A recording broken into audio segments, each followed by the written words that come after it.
오늘 하나님의 말씀은요, 우리 출애굽기 6장 말씀이요, 제가 갖고 있는 성경 구약 89면에 있습니다.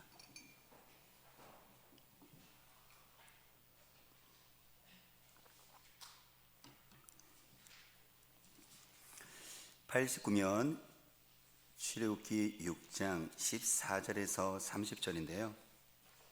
중간에 모세와 아론의 그 조상, 이 족보가 들어가 있어서 이름이 생소한 부분이 너무 많아갖고요, 아마 읽기가 좀 불편할 수도 있는데요. 우리 14절부터 30절까지 우리 같이 하나님의 말씀을 우리 함께 읽도록 하겠습니다. 그들의 조상을 따라 집의 어른은 이러하니라. 이스라엘의 장자 루벤의 아들은 하녹과 발루와 헤스론과 갈미니, 이들은 루벤의 족장이요. 시므온의 아들들은 여무엘과 야민과 오학과 야긴과 소알과 가나안 여인의 아들 사울이니, 이들은 시므온의 가족이요. 레이스의 아들들의 이름은 그의 족보대로 이러하니 게르손과 고앗과 우라리요. 레이스의 나이는 137세였으며 게르손의 아들들은 그들의 가족대로 림니와 시므이요. 고앗의 아들들은 아므람과 이스알과 헤브론과 우시엘이요. 고앗의 나이는 133세였으며 무라리의 아들들은 마흘리와 무시니, 이들은 그들의 족보대로 레이스의 족장이요. 아므람은 그들의 아버지의 누이 요게벳을 아내로 맞이하였고, 그는 아론과 모세를 낳았으며 아므람의 나이는 137세였으며 이스라엘의 아들들은 고라와 네벡과 시그리요. 우시엘의 아들들은 미사엘과 엘사반과 시드리요. 아론은 암미나답의 딸 나손의 누이 엘리사바를 아내로 맞이하였고, 그는 나답과 아비오와 엘르아살과 이다마를 낳았으며 고라의 아들들은 이아실과 엘가나와 아비아삽이니, 이들은 고라 사람의 족장이요. 아론의 아들 엘르아살은 부디엘의 딸 중에서 아내를 맞이하였고, 그는 비느하스를 낳았으니, 이들을 레이 사람의 조상을 따라 가족의 어른들이라. 이스라엘 자손을 그들의 군대대로 애굽 땅에서 인도하라 하신 여호와의 명령을 받은 자는 이 아론과 모세요.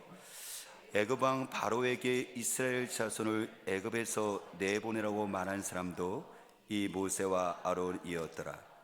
여호와께서 애굽 땅에서 모세에게 말씀하시던 날에 여호와께서 모세에게 말씀하시 이르시되, 나는 여호와라. 내가 내게 이르는 바를 너는 애굽 왕 바로에게 다 말하라. 모세가 여호와 앞에서 아뢰되, 나는 입이 둔한 자요오니 바로가 어찌 나의 말을 들으리까. 아멘. 우리가 족보를 읽느냐고요? 참 힘들었었는데요. 사실 이 족보는 의미가 있어요. 이 성경에서 이 족보를 이곳에 넣었던 그 이유는 사실 모세를 위해서 하나님께서 의도적으로 이 사이에 넣었던 것을 보게 되어지는데요. 모세가 지금 미디안 광야에서 양치기로 일상생활을 하고 있었잖아요. 그런데 하나님께서 나타나셔서, 모세야, 이스라엘 백성들, 애굽에서 종살이하고 있는 이스라엘 백성들을 건져내라고 모세를 구원자로, 해방자로 부르시잖아요. 그때 모세는 선뜻 주님 그렇죠, 네가 가죠 라고 얘기했던 것이 아니라, 주님 저 못 가요. 그랬더니 모세가 자기가 못 가는 이유에 대해서 여러 가지로 얘기를 하잖아요. 나 이것 때문에 못 가고 저것 때문에 못 가고 이것 때문에 해서 모세가 변명을 5가지를 대요. 그러니까 하나 되면은 하나님께서 그거에 대해서 이야기해 주시고 설득하는 거죠. 또 이거 얘기하면, 2번째 얘기하면 하나님께서 2번째도 설득하시고, 3번째 얘기하면 3번째 설득하시고. 여러분들, 저와 여러분들이 글쎄요, 누군가에게 뭔가 일을 맡길 때 그 사람이 계속 거절하면 그 일을 맡길 수 있겠어요? 아이 그래 알겠습니다 라고 우리가 그 사람이 한두 번 거절하면 아마 그거에 대해서 그렇게 5번까지 이렇게 설득하기가 쉽지 않았을 것 같아요. 하나님 눈이 5번째는 화가 나셨어요. 모세가 5번째는 뭐라고 변명하냐면, 하나님 잘 들었어요. 그런데 하나님 제발 너무 죄송한데요, 보낼 만한 사람 보내세요. 이렇게 얘기를 하는 거죠. 그랬더니 하나님께서 야, 내가 아론을 같이 함께 너에게 동역자로 아론도 같이 함께 보낼 테니까는 같이 가라고, 가기 싫다는 그 모세를 겨우 설득해갖고 이렇게 밀어갖고요 애굽에다가 들어 넣은 거예요. 이렇게. 그러니까 모세는 사실 오고 싶은 마음이 별로 없었던 거죠. 걱정이 많이 되었어요. 이제 가나안 그 애굽에 가고 이제 이걸 어떻게 해야 될까 생각했었을 때 먼저 그 지도자들, 장로죠, 그렇죠? 이스라엘의 노예생하고 있었지만 거기에 어른들, 지도자들이 있었을 거 아니에요. 교회 여서는 장로라고 나오는데 그 장로들을 먼저 만났어요.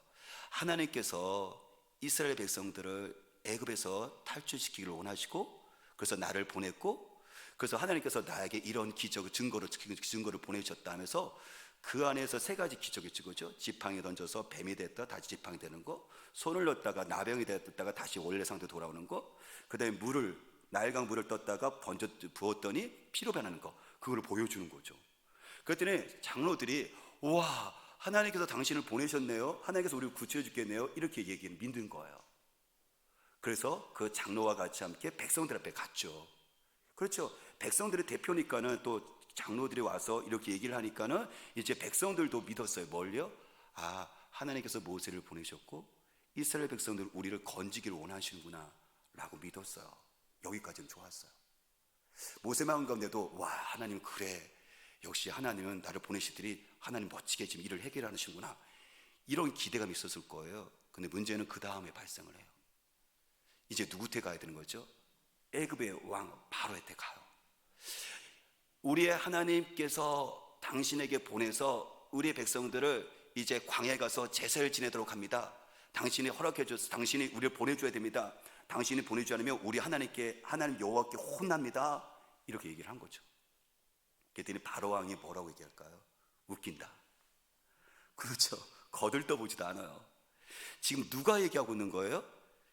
여러분들 400여 년 동안 노예상을 하고 있는 보잘것없는 하찮은 강력한 애굽과 그 왕이 봤을 때 종에 불과한 거예요. 근데 그 종의 그 신 여호와가 여러분들 애굽 왕 같은 경우는 신의 존재거든요.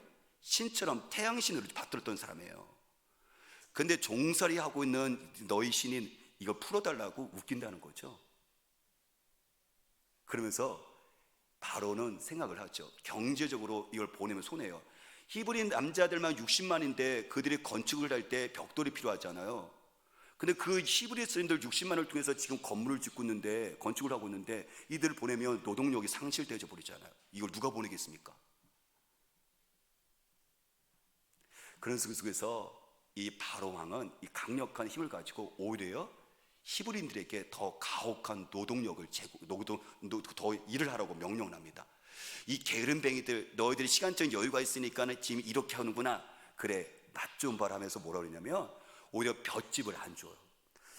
이 벽돌을 만들려면 이 볏짚을 가지고 이게 재료가 되어지는데 볏짚을 주지 않고 너희들이 볏짚을 구해다가 적당하게 잘라갖고 벽돌을 만들래요. 하지만은 원래대로 장수는 똑같대요. 보통 한 사람당 한 65장 정도 만들었대요. 그러면 볏짚을 주지 않으면 한 반 정도로 30장 정도 이렇게 만들어야지만 이게 논리적으로 이게 맞는 거잖아요. 근데 65장 그대로 볏짚은 너희들이 해. 그러니까 이게 2배가 3배가 일이 더 많아지는 거예요. 그랬더니 백성들은 모세를 원망합니다. 당신이 왜 이곳에 와갖고 우리를 이렇게 쑤셔나갖고 우리에게 헛된 꿈을 꾸게 했느냐, 당신이 없었다면 우리는 그냥 잘 살았을 텐데 하면서 모세를 원망을 하죠.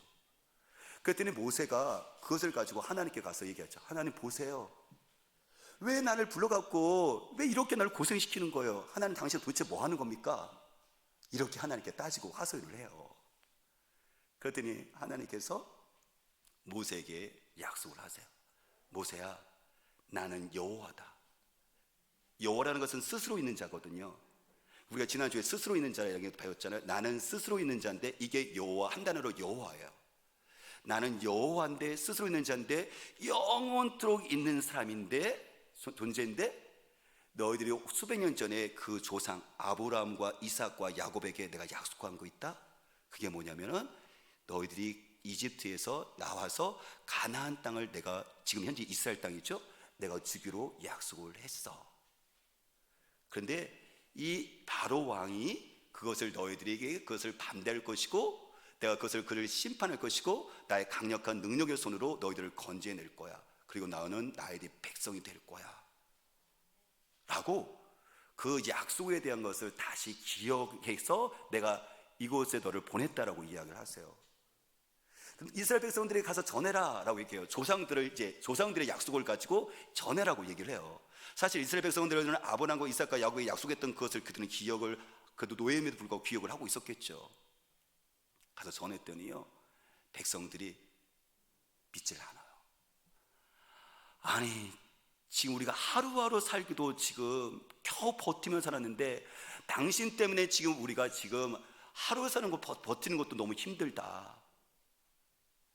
이제 그렇게 이야기를 하면서요, 그들은 그에 대해서 모세가 썼던 하나님의 그 말씀에 대해서 믿질 않아요. 더 이상 이스라엘 백성들은 이집트에 나오는 꿈, 그것을 품지 않습니다. 꿈을 버렸습니다. 아니, 문제는 뭐냐면 하나님의 사람 모세조차도 그 상을, 현실에 없는 그 상을 보면서, 각박한 현실을 보면서 모세도 꿈을 접었습니다. 어떤 꿈요? 하나님의 꿈을 버렸어요. 하나님 못한다는 거죠. 백성도 설득시키지 못하는데 제가 어떻게 강력한 바로한테 가서 설득시켰습니까? 나는 말이 둔한 자입니다 라고 하고 있는 그 사이 속에서 이게 등장하는 게 뭐냐면 족보인 거예요.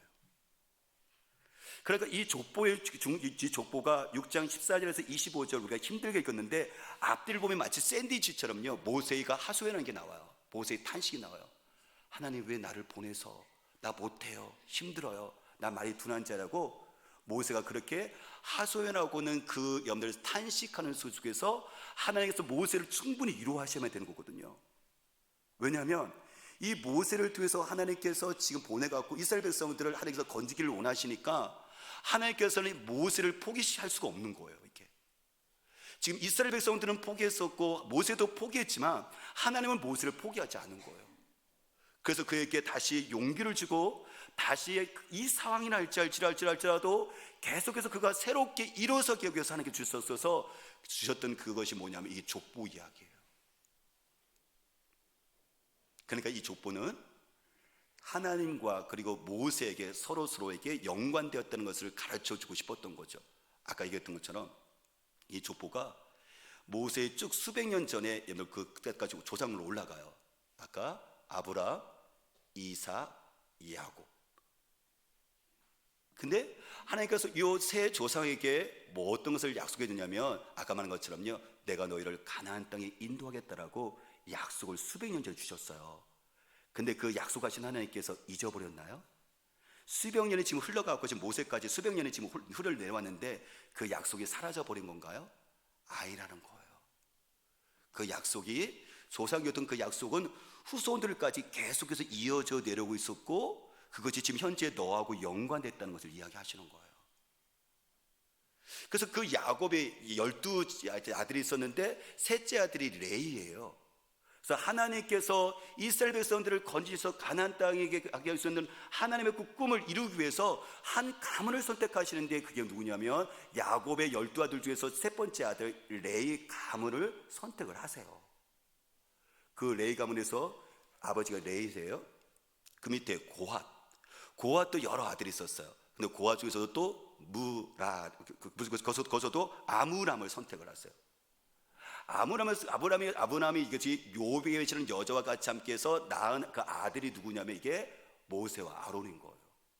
그러니까 하나님께서는 이스라엘 백성들에게 내가 건져서 가나안 땅에 들어갔다는 그 수백 년 전의 그 약속을 잊지 않으시고 후손들에게 성취하시는데 그게 누구냐면 한 가문을 특별히 선택하시는데 레이 가문이 있었고 레이 가문의 후손들을 통해 그 후손 중에 누가 있었냐면은 거기에 아론과 훌이 있는 거, 모세와 아론이 있는 거. 이게 그러면 모세는 지금 어떤 사람인 거예요? 선택된 가문 중에서 선택된 가족인 거, 선택된 사람인 거예요. 누구를 위해서요? 이스라엘 백성들을 건지시는 그 하나님의 꿈을 위해서 하나님께서 오랫동안 하나님께서 계획해 놓으신 거. 이게 지금 우연히 지금 모세가 하나님께서 짠 나타나갖고 모세야 가라, 아 싫어요, 그래서 떠밀려갖고 모세가 지금 이곳에 있는 게 아니에요. 우연히 지금 바로 앞에 서 있는 게 아니에요. 어쩌다 보니까는 할 수 없이 자기가 선택해갖고 그냥 콧겨갖고 지금 바로 앞에 서 있는 게 아닌 거예요. 지금 이게 하나님께서 오래전부터 수백 년 동안에 이스라엘 백성들을 건지기 위한 구원의 그 계획, 구원의 그 약속을 이루기 위해서 한 가문을 택하시고 한 가족을 선택하시고 한 사람을 선택하고 형제를 선택해서 모세가 지금 이곳에 있는 거예요. 지금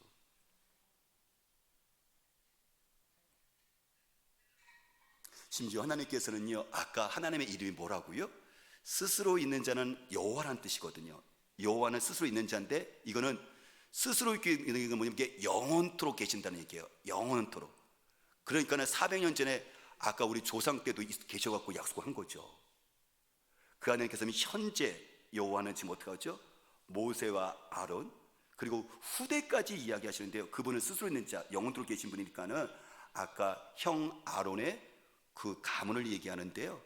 형의 그 안에서 그 아론의 그 아들이 엘르하살이고 그 또한 여러분들 그 밑에도 또 아들이 비느하스인데 이것은 누구냐면은 나중에 출애굽을 해서 하나님께 예배드릴 수 있도록 돕는 대제사장의 가문까지 하나님께서 언급을 하세요. 그러니까 하나님께서는요, 이스라엘 백성들의 구원을 위한 하나님의 그 약속을 조상 때서부터 현재까지 미래까지 하나님께서는 이거를 쭉 이어서 하나님께서 지금 이것을 시행을 하고 계시는데 지금 현재 속에서는 그걸 누구를 여러분들 지금 사용을 하고 계시는 거예요? 이게 모세와 아론인 거예요. 모세야, 네가 어쩌다가 이곳에 온 게 아니란다. 네가 우연히 지금 선택되었고 여기 이렇게 이곳에 있는 것이 아니란다. 내가 이스라엘 백성들을 건지기 위해서 수백 년 서서부터 너를 계획하고 계획해서 너를 이곳에 있는 것이다라고, 너는 그렇기 때문에 선택받은 사람이고 특별한 존재이고 너는 준비된 사람이라는 것을 모세에게 지금 그것을 이야기를 해주고 계신 거죠. 이 족보를 통해서 말이죠. 사랑하는 여러분, 하나님께서는요, 우리를 위해서 오래전부터 계획하시고 준비하십니다. 여호와 하나님께서는 영원토록 하시는 하나님께서는 모세에게 아버지 준비하셨던 것처럼 하나님께서는요, 모세처럼 저와 여러분들을 계획하시고 우리를 준비한 사람이라는 것을 우리에게 놓고 계신 거라는 거예요. 누구를 위해서요? 우리의 가족의 구원을 위해서, 그리고 뿐만 아니라 이것이죠, 이 나라의 민족의 구원을 위해서, 더나서 열방의 그 구원을 위해서. 이건 하나님의 약속이거든요. 사도행전 1장 8절에 말씀하시죠, 그렇죠? 성령이 임하면 예루살렘과 온 유대와 사마리아와 땅끝으로 내 증인이 되리라. 성령도 계속 약속을 하시죠. 너는 가서 모든 민족으로 제자를 삼아 아버지와 아들과 성령님의 세례를 베풀고 내가 너에게 분부한 모든 것을 가르쳐 지키게 하라라고 우리 주님께서는요, 약속해 놓으셨어요. 그 약속에 어떤 사람이 아니라, 어떤 목회자가 아니라, 선교사가 아니라, 어떤 교회가 아니라 예수 믿는 사람이라면 모든 사람, 그렇죠? 우리 가족이 구원받고, 그리고 또 이 지역이 구원받고, 그리고 어떻게 하죠? 저 북한 땅의 것 속에도 여러분 구원을 받고, 더는 세계는 모든 사람들이 구원받는 것이 하나님의 약속이고 소원이고 비전이거든요. 그런데 그 꿈을 이루기 원하시는 주님께서는요, 저와 여러분들을 계획하신 거예요. 그래서 여러분들 이 시대 가운데 세우신 것이고, 그리고 우리 가정 가운데 두신 거예요. 남편을 구원하시기 위한 하나님의 여러분들 그 꿈속에서 아내를 세운 거예요. 지금요, 여러분들 그 남편이 여러분들과 바로처럼 강박해서 여러분들 오히려 더 그러니까 나를 핍박하고 더 힘들게 한다 할지라도 하나님께서 남편을 살리기 위한, 건지기 위한 하나님의 그 꿈속에서 약속 속에서 아내의 나를 내 가정 가운데 두신 거예요. 우리 아이들이 비록 여러분 것이었으니까 지금 청년도와 청소년들 때는 아이들의 교회를 떠나잖아요. 그리고 부모와 상관없이 그들이 말을 듣지 않잖아요. 오늘 바로가 말을 듣지 않았던 것처럼. 그래서 부모 마음은 실망스럽잖아요. 그리고 탄식 소리가 들잖아요. 하나님 도대체 어떻게 됩니까? 라고요. 그리고 우리가 모세처럼 포기해버릴 때도 너무 많잖아요. 실제 우리는 포기할 뿐이잖아요. 근데 하나님 포기하지 않는다는 거예요. 왜요? 우리 아이들과 그리고 우리 가족이 구원받는 것은 하나님의 약속이거든요. 하나님의 꿈이거든요. 그렇기 때문에 부모인 나를 둔 거예요. 하나님의 그 약속 가운데 성취하기 위해서 모세를 뒀던 것처럼 저와 여러분들 우리 가정 가운데, 우리 자녀들 앞에 가운데, 이 세상 가운데 우리를 두신 거예요, 이게. 근데 그것이 어쩌다가 둔 것이 아니라 하나님의 그 오래된 여러분들 계획 속에서 그 꿈과 계획, 그 하나님의 그 약속을 이루기 위해서 하나님께서 오랫동안 치밀하게 계산하셔서 저와 여러분들을 지금 이곳에 두셨다고 성경은 말씀하고 있는 겁니다.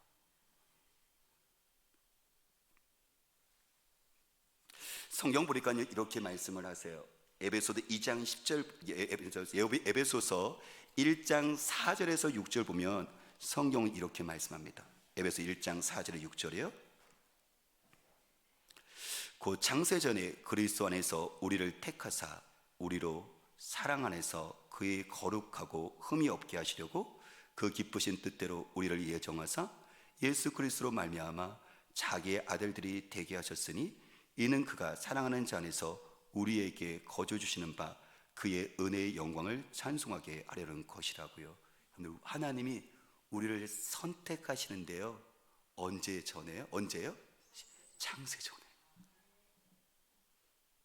내가 태어나기도 전부터, 아니요, 심지어요 우주가 만들어지기 전부터 하나님께서 저와 여러분들 택하시기로 결정해 놓으셨대요. 아니, 그분은 그게 가능하죠. 왜냐하면 스스로 계신 분이기 때문에, 시공간과 상관없는 분이기 때문에, 그게 분이 모든 것의 근원이시니까, 그분서부터 존재되어지는 것이니까, 그분이 없으면 모든 것들이 존재되어지지 않는 거니까. 현재 그리고 나의 존재는, 내가 이곳에 있는 이유는, 그리고 내가 예수 믿는 그 이유는 우연히 어찌다 보니까 되어진 것이 아니라 그 여호와, 그 전능하신 그 하나님께서 치밀하게 계획하셔서 나를 어떻게 하죠? 선택하셨고, 그 속에서 나를 하나님의 아들로 딸로 삼으셨고, 거기서 그쳐지는 것이 아니라 이제 어떻게 하려고요? 그의 은혜의 영광을 찬송하게 하려고 나를 건지신 그 하나님을 찬송하는 거죠. 그 은혜를 높여드리는 거죠. 사랑하는 여러분, 그렇습니다. 28절 우리가 다시 한번 볼까요? 28절 보니까는 성경이 이렇게 얘기를 하고 있어요. 28절, 6장 28절 우리 같이 읽어볼게요. 족보를 지금 얘기하잖아요, 그죠? 한 다음에 28절 우리 같이 읽어볼게요. 여호와께서 애굽 땅에서 모세에게 말씀하실 때, 하나님께서 모세에게 말씀하셔서 그 때가 언제예요? 이게 뭐냐면 이게 애굽에 있을 때예요. 애굽은 희망 없습니다. 이스라엘 백성들에서 내일을 꿈꿀 수 없어요. 왜요? 400년 동안 종사했던 사람들이 어떻게 내일을 꿈꿔요? 자기도 그렇고요, 자식도 그렇고요, 손주도 그렇고요, 영원토록 노예입니다. 자기들이 스스로 극복할 수 있는 여러분들, 이 기회는 없어요. 그거는 여전히 어둠인 거예요. 그들이 빛을 만들 수 없어요. 길을 못 만듭니다. 여러분들, 그때 하나님 말씀하셨을 그 때가, 날이 언제예요? 그 때가 언제예요? 그렇죠, 백성들이 원망하는 때이고, 그래서 꿈을 포기했었을 때고, 뿐만 아니라 어떻게 하죠? 강력한 여러분들, 이스라엘 백성들을 종살이해서 여전히 붙들고 있는 강력한 바로와 군대가 있었는데, 그때 그들이 꿈을 꿀 수 없는 때, 내일을 볼 수 없는 때, 어둠밖에 없는 그때, 지금 하나님께서는요 모세를 위로하셔야만 되는 거예요. 이게 모세를 그래서 다시 세우셔야 되는 거예요. 이게 하나님께서는 그때와 그 장소에 모세를 다시 만나주시고, 다시 위로하시고, 다시 사명을 확인해 주세요. 사랑하는 여러분, 이때 모세에게 필요했던 것은 무엇이었을까요? 모세에게 필요했던 것은, 그것은 무엇이었냐면, 아까 나는 여호와라 말씀하시면서도 조상 때서부터 이렇게 쭉 하나님께서 이거 얘기하시잖아요, 그렇죠? 그러니까 네가 지금 현재 이곳에 있는 사실은 뭐 때문에 있다는 거예요? 수백 년 전에 하나님의 그 약속을 이루기 위한 그 계획 속에서 네가 지금 현재 이곳 가운데 있다. 비록 애굽 땅이기 때문에 강력한 바로에 의해서 네가 탄압받고 있지만, 심지어 믿고 따라야 될 백성조차도 너를 불신하면서 네 말을 믿지 않아서 네가 더 철저하게 혼자 있는 상황이지만, 이게 뭐 얘기하는 거예요? 그때 너에게 필요한 것은 뭐냐면, 바로 내가 여기 있는 그 이유는 어쩌다 있는 것이 아니라, 우연히 있는 것이 아니라 내가 그냥 선택했기 때문에 있는 것이 아니라 하나님께서 철저한 계획 속에서 하나님의 꿈과 그 약속을 이루기 위해서 하나님께서 나를 이곳에 두셨다. 애굽의 땅에 나를 두셨다. 소망이 없는 땅이랄지라도 그래, 소망이 없기 때문에 하나님의 그 빛이 들어가면 어둠이 몰려가는 것처럼, 그렇기 때문에 더 애굽에 있어야 되는 거죠. 묶여진 것을 풀어줄 수 없기 때문에 오히려 그때이기 때문에 오히려 더 있어야 되는 거죠. 이스라엘 백성들이 살 수 있는 길을 지금 이렇게 현실이 더 어렵기 때문에 하루하루가 버티는 것이 너무 힘들기 때문에, 근데 그 꿈을 포기해버린다면 영원히 종살이고 아들 딸도 영원히 종살인 거잖아요. 그렇기 때문에 모세는 그 자리에 있어야 되는 거예요. 그를 통해서 하나님의 빛이 들어가니까, 어둠 몰려가니까, 그를 통해서 생기, 하나님의 어떻게 생명이 들어가고 보니까 모세는 그 자리에 있어야 되는 거예요. 여러분들이 여러분들 자녀 앞에 두는 이유가, 여러분들이 여러분들 가족 가운데 두는 이유가, 그리고 교회를 여러분들 이 땅 가운데 두는 이유가, 이게 뭐냐면, 우리는요 이스라엘 백성들이 그곳 가운데 애굽 땅에 있었을 때는요 스스로 종살이에서 못 벗어납니다. 우리 능력으로 우리가 죄의 그 세슬과 죽음의 공포와 이 세상에 살면서 아무리 노력하나 할지도 오는 이 철저한 외로움과 고독과 허무감을요 우리는 절대 이 사슬 못 풉니다. 그렇기 때문에 하나님께서 나를 오래전에 나를 선택을 하셨고, 거기에 생명의 빛이 들어가기 위해서 하나님께서 나를 이 땅 가운데 지금 날 이곳에 두신 거예요. 그 때문에 저와 여러분들이 오늘 붙잡아야 될 것은 그 사실 한 가지였는데, 그것이 뭐냐면, 그래서 하나님께서 두셨구나, 고난이 있으니까 하나님께서 두셨구나, 어둠이 있으니까 하나님께서 두셨구나, 그렇기 때문에 하나님께서 바로 앞에 두셨구나, 그렇기 때문에 원망하는 저 백성들 앞에서 하나님께서 나를 두셨구나는, 이 모세가 힘들다 할지라도 이 족보를 통해서 하나님께서 그것을 깨닫기를 원하셨던 거죠. 저와 여러분들이 우연히 이곳에 있는 것은 절대 아니니까요. 오히려 그렇게 생각을 한다면 모세는요 오히려 자기의 존귀함을 알게 되었을 수 있었을 거예요. 왜요? 모세를 통해서 그곳 가운데 생명의 역사가 흘러가기 시작을 하니까 모세는 거기서 자부심을 오히려 가져야만 됐었을 것입니다. 이스라엘 백성들이 신음하고 고통스러워하니까 여러분들 그것을 구원하기 위해서 지금 하나님께서 누구를 보내세요? 모세를 보내신 거거든요. 그러니까는 누군가 고통 가운데 있으면은 그 고통 속에서 하나님께서 응답해주고 그를 위로하기 위해서 모세를 보내시는 것처럼, 이 시대 가운데도 하나님께서 저와 여러분들을 누군가에게 신음 가운데 있는 사람들에게 위로하라고요, 너 혼자가 아니다, 하나님의 살아계신 것을 보내주기 위해서 저와 여러분들을 그곳에 두시는 거예요.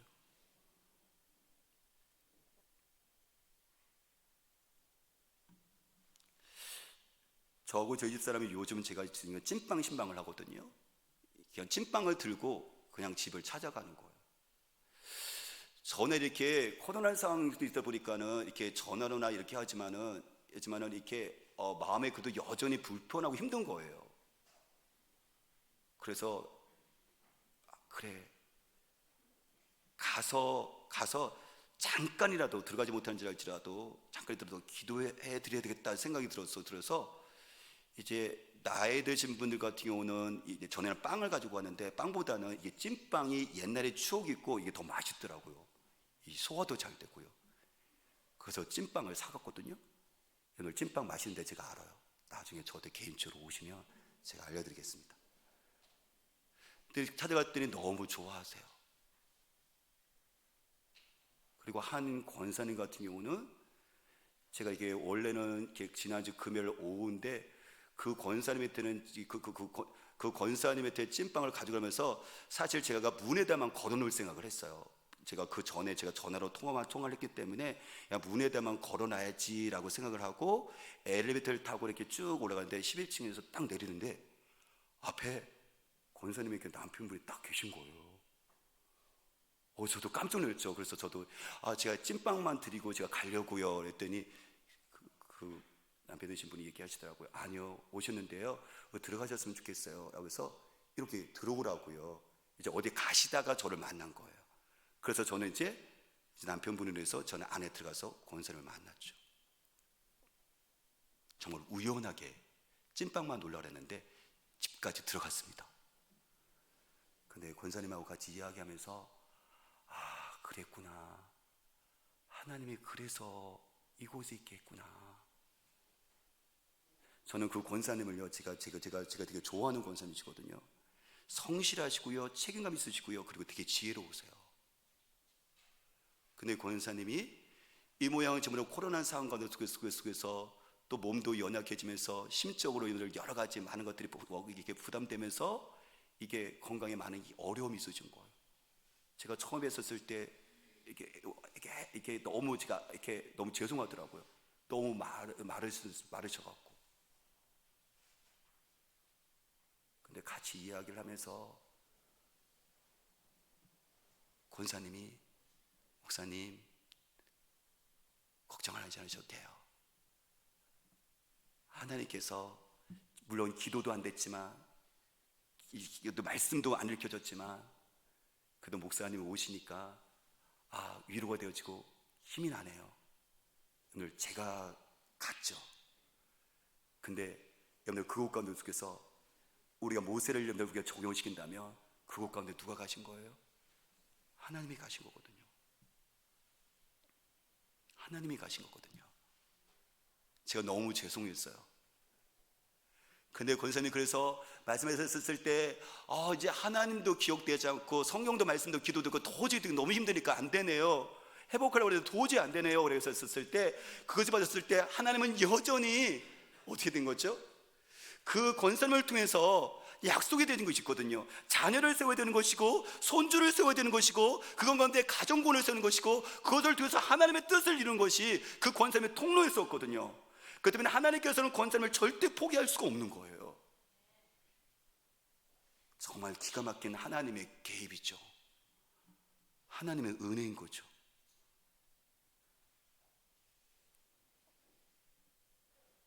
어제였네요. 어제 토요일 날 아침에 제가 이제 사무실을 이렇게, 제가 목양실 있고 사무실이 따로 있잖아요.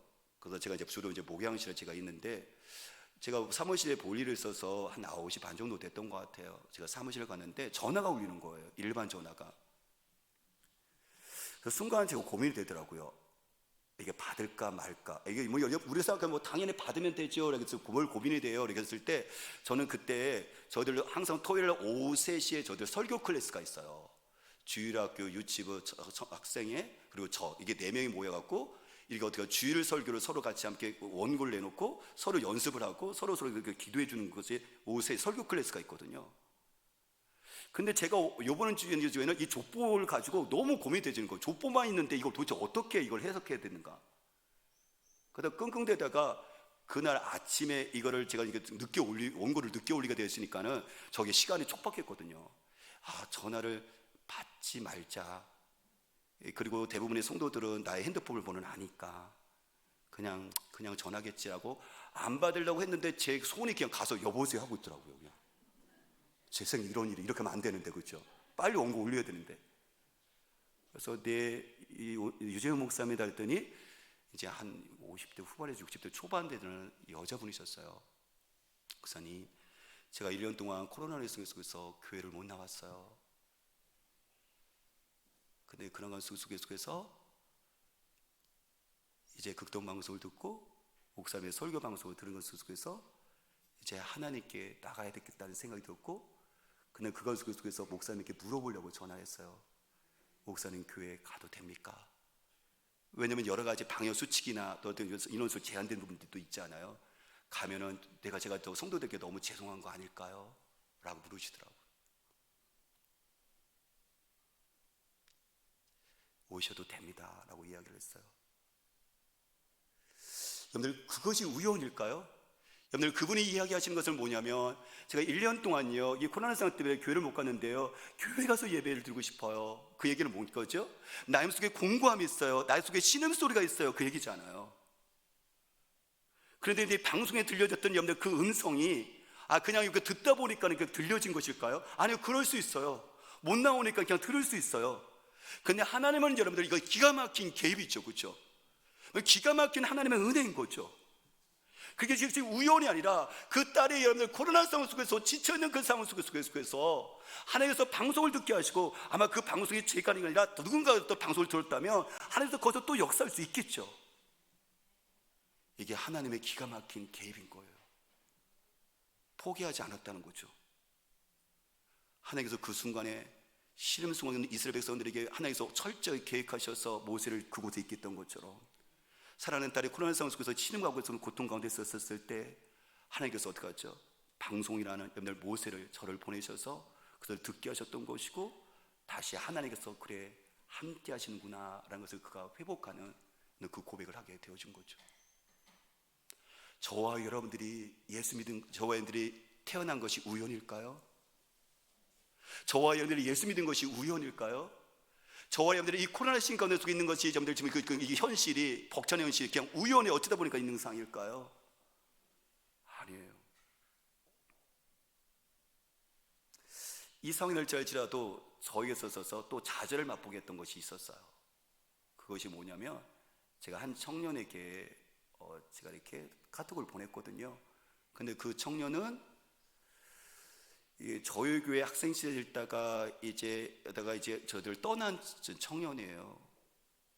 근데 그 청년의 그 어머니가 이게 돌아가셔서 이제 제가 거기를 이렇게 가서 장례식장을 참여를 하기 위해서 그 청년을 만났던 기회가 있었거든요. 근데 그때 봤을 때 너무 미안했어요. 왜냐하면 몇 번을 그 전에 연락을 했었을 때 연락이 안 돼서, 그러니까 저도 실망해서 그냥 그래 언제가 되겠지 하고 저도 났거든요. 근데 요번에 어머니의 갑작스러운 이렇게 돌아가심으로 해서 제가 갔더니 되게 놀라면서 되게 고마워하더라고요. 그래서 그때 제가 하나님께 약속했던 게 뭐냐면, 제가 그 아이에게 얘기했어요. 목사님이 함께 해줄게. 내가 너무 미안했는데 이제 목사님이 너에게 계속 함께 해주고 싶어 했거든요.